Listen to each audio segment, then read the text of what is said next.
Hi, here's a short video on how to hook up an FEC920 energy calculator to an FST020 clamp-on flow meter.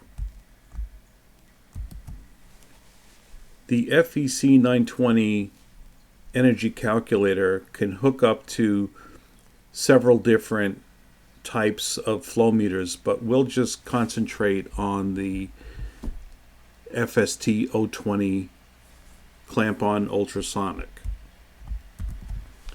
In this example, we are going to hook up the FST020 4 to 20 milliamp output on channel 1 of the FST020, pins 1 and 2.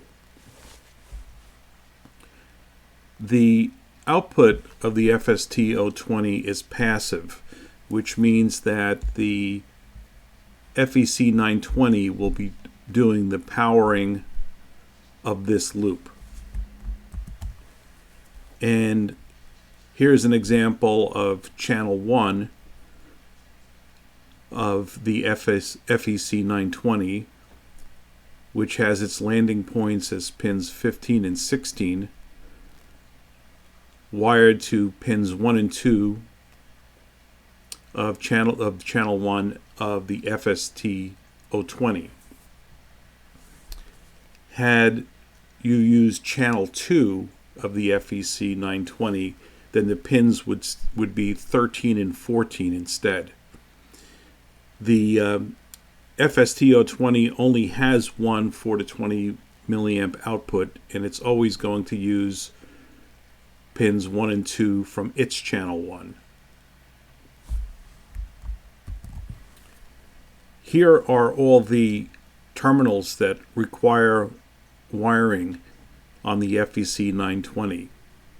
As you see, on the left is the channel 1 connections, on the right are the channel 2 connections.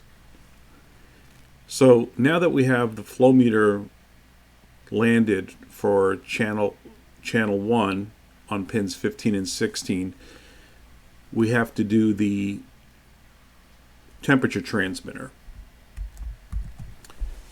In this example, our customer chose to use the legacy clamp-on RTDs for our clamp-on line of flow meters. These happen to be 1000 ohm RTDs. On most typical applications, the customer will be using 100 ohm RTDs. The good thing about the TH300 temperature transmitter is it is programmable to accept either 100 or 1000 ohm RTDs. The other good thing about the TH300 transmitters is that you can use either 2, 3, or 4 wire RTDs.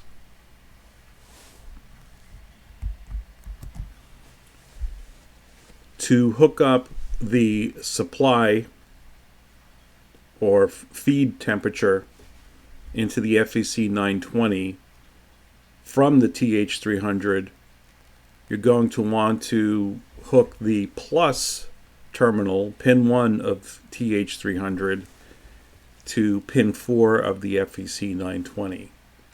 And pin 2 will go to pin 5 on the FEC920.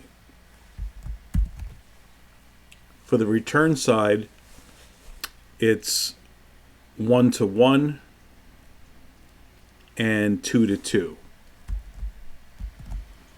And that's all there is for the hookup.